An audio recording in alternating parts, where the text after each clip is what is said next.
سلامونه کتونکو څنګه یې ښه امید کوم چې ټول به ښه عمران خان چې کوم دی وی مړ شو تاسو په سوشل میډیا به ډېر کتلی وي خو دا اصل کې فیک نیوز دی دا چې کوم دی انډیا والا او افغانستان والا چې کوم دی دا فیک نیوز چلولی دی نو الله دې نه کړي چې عمران خان مړ شي ډېر زبردست او ډېر یو ښه لیډر دی یو پاکستان یو ګل دی الله دې ژوندی ساتي خو یو کار دوی دا کړی دی چې هغه فیملی هم ورسره ونیوله چې دوی ځي او راځي ورپسې نه او دعاګانې ورته کوي چې عمران خان صاحب رها شي او بیا به د خیره سره په دوی باندې بیا لیډري کوي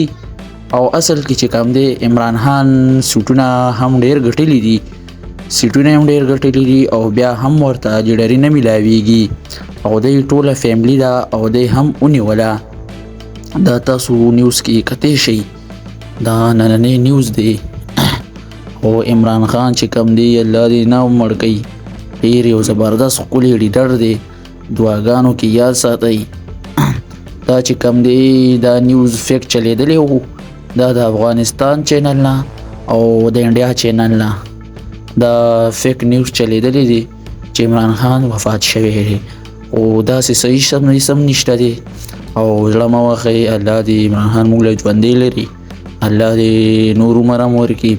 بس دعاګانو کې یاد ساتئ تاسو به ډېر کتلی وي دا وګورئ دا ټول فیک نیوز دی زه تاسو سره ټول نیوز شیر کوم دا تاسو پړاولی هم شئ دا ټول دروغ دی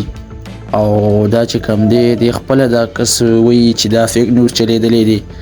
او عمران خان چې کوم دی الله دې نه مړ کوي دا وګوره دا ټول فیک نیوز چلولی دی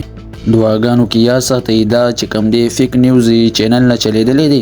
دا چې کوم دی د افغانستان چینل او د انډیا چینل نه چلیدلی دی چې عمران خان وفات شوی دی او د دوی ورپسې خوښه ده چې عمران خان وفات شي خو الله دې نه کړي الله دې نه وفات کړي الله دې دا زموږ عمر هم ورکړي ولې چې عمران خان ډېر یو زبردست او ډېر ښه لیډر دی او دی نننی لیست دی دې لیست تاسو کتی شئ دې کې ټول وزیر اعظمان نومونه دي ټول لیډران دي دې کې تاسو پړاولی هم شئ او دا هېڅ خبره نشته دی دا ټول فیک نیوز چلی خپل چینل یې مخکې کوي او دا دروغ دي او عمران خان شکر دی ښه ټیک ټاک دی دی لیست دی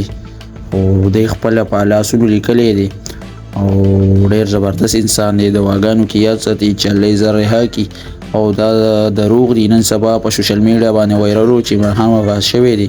بس دعاګانو کې یاد ساتئ د الله په امان